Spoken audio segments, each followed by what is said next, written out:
Butuh pagar, teralis, atau kanopi yang kuat dan elegan? Percayakan pada Anugerah Las Banjar, dibuat khusus, rapi, dan tahan lama.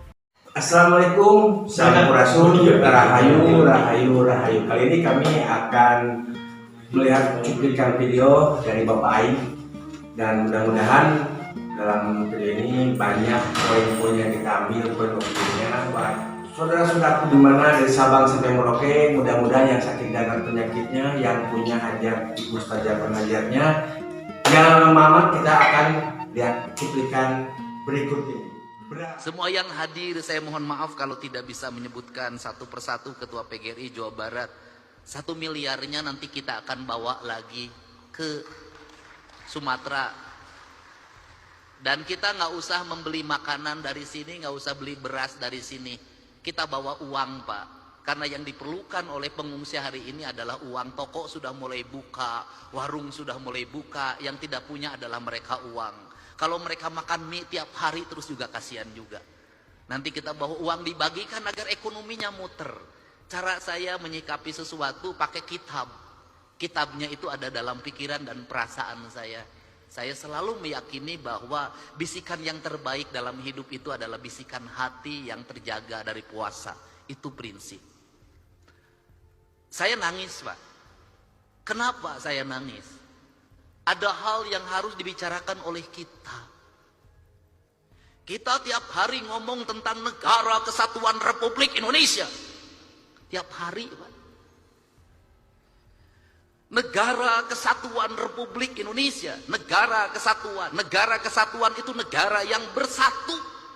Negara yang bersatu itu negara yang tidak terpisah. Dalam kerangka pemahaman Gus Muafik ada 2 hal di situ. Ada Tuhan ketika tunggal, ada Tuhan ketika jamak. Tuhan ketika tunggal disebutnya imanensi, dan Tuhan ketika jamak disebutnya transendensi. Ritualitas kita sudah sangat taat orang Indonesia terhadap ritualitas. Umroh ngantri, haji ngantri. Luar biasa ritualitas kita. Masjid terbangun di mana-mana dengan indah. Tetapi ada 2 hal yang hilang, tercerabut dalam tradisi agama kita adalah kita mencintai Tuhan tapi lupa terhadap hukum Tuhan. Hukum Tuhan yang benar, yang tidak perlu ditafsirkan, yang tidak melahirkan mazhab, yang tidak melahirkan kelompok, yang tidak melahirkan ormas adalah hukum alam. Hukum matahari tidak akan pernah berubah. Hukum tanah tidak akan pernah berubah. Hukumnya air tidak akan berubah. Hukumnya udara tidak akan pernah berubah. Tidak perlu pakai tafsir. Karena tidak perlu pakai tafsir, dalam pandangan saya, mencintai Allah berarti tunduk dan patuh pada apa yang ditentukan oleh Allah. Ketundukan dan kepatuhan kita pada apa yang ditentukan oleh Allah adalah ketundukan dan kepatuhan kita pada kausalitas, pada sebab akibat, pada hukum alam, hukum yang universal, yang di seluruh negara sama itu hukumnya. Sehingga seorang nasionalis, dia akan menangis ketika hutannya dibabat. Seorang nasionalis, dia akan menangis ketika hulu-hulu sungainya diuruk. Seorang nasionalis, dia akan menangis ketika mata airnya makin mengering. Kalau kita mengaku mencintai NKRI, mengaku menjadi nasionalis, membiarkan hutan dibabat, membiarkan sungai diuruk, membiarkan laut diuruk, dan membiarkan mata air mengering, saya katakan Anda pembohong. Dan Anda tidak mencintai Indonesia. Saya secara pribadi hari ini anak-anak muda, Kak Kuarnas mulai posting. Di media sosial mereka menggugat, Pak. Apa yang mereka gugat? Belanda menjajah Indonesia 350 tahun. Gunung masih utuh, samudra masih terbentang luas, sungai-sungai jernih.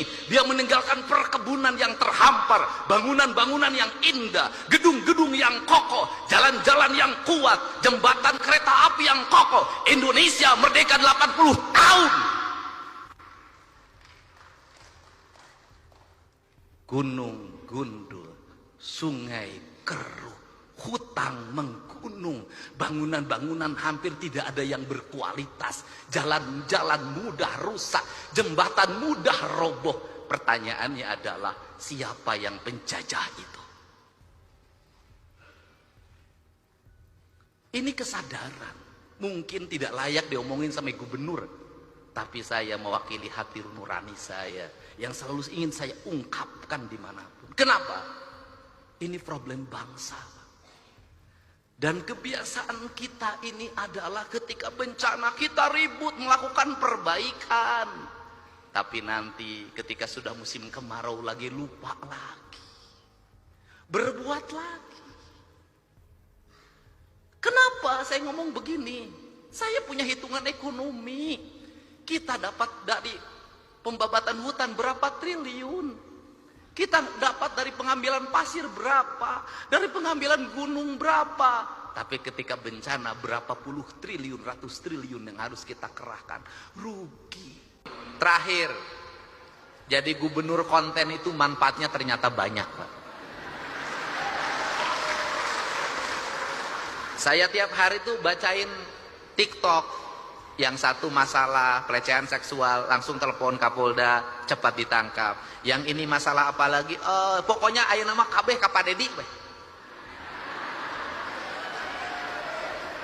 Tapi bagi mereka yang punya ibu rumahnya robah, anaknya jangan teriak-teriak Pak Dedi, atau yang punya kewajiban pertama adalah anaknya. Pak Dedi, tolong ibu saya rumahnya Pak Dedi gentengnya bocor, kusia atau etama. Nah, sia teu hidung. Pak Dedi, ibu saya sakit, kusia etama. Itu loh. Nah, saya hari ini alhamdulillah ya terupdate karena sekarang berani speak up. Kemarin kan 6 orang Garut, orang mana-mana, kemudian berjalan kaki sudah 2 hari di Aceh, sudah bisa diantarkan pulang gara-gara Pak Dedi saya di Aceh, Pak Dedi. Saya koordinasi dengan Polresnya, terus bisa. Hari ini lagi 45 orang Jawa Barat, orang Garut, orang Cirebon, orang Purwakarta, orang Subang. Ya pokoknya bupatina di area kabeh. Ya. Kemarin dia di Takengon, di daerah, saya telepon Kapolres Aceh Utara, itu Kang nggak bisa ditembus. Hari ini sudah bisa tembus, mereka sudah ada di Lok Semawe. Hari Kamis mau saya jemput, saya kembalikan ke kampung halamannya. Itu gara-gara gubernur konten. Nah, dia ada manfaatnya itu. Nah, cuman yang tidak saya layani cuma satu. Pak Dedi tolong kawin saya. Nah, itu saya tidak layani. Kenapa saya sudah ngomong untuk urusan itu? Gus, omongan saya apa? Janji politik pasti saya tepati, tapi janji menikahi belum tentu saya turuti. Orang Jawa Barat, saya meyakini kita punya harga dan punya martabat. Kita bisa membantu saudara orang lain yang kesusahan. Nanti suatu saat juga kita ketika kesusahan akan dibantu orang. Jadi itu ciri khas hidup kita. Dan jangan ngomong ngapain juga. Itu ke Sumatera pada di Bandung banjir. Ya. Sumatera ge loba urang Sunda sia teh. Barang amprok, aduh urang Sunda hungkul. Loba di Sumatera Barat aja 60.000. Urang Sunda lain, urang Sumatera Barat unggul di ditu sia teh ulah galak, urang dia ge loba di ditu. Loba sia teh. Nah, tetapi kan semuanya selesai. Artinya, Bandung solusinya saya udah nemu. 1, gunungnya dihijaukan. Yang kedua, sudahlah daripada capek-capek rumah di bantaran sungai kita relokasi. Sudah. Pimpinan DPR saya mohon izin. Daripada terus-terusan tinggal di bantaran sungai ada hampir 1.500 rumah. Mau tiap tahun gitu-gituan, udah daripada tiap tahun ngomong hal yang sama, kita pindahin. Sudah. Cukup duit kita untuk menyelesaikan mereka, cukup. Asal kita mau efisien, sudah selesai. Saya pilihnya begitu. Pagar, teralis, atau kanopi yang kuat dan elegan. Percayakan pada anugerah Las Banjar, dibuat khusus, rapi, dan tahan lama.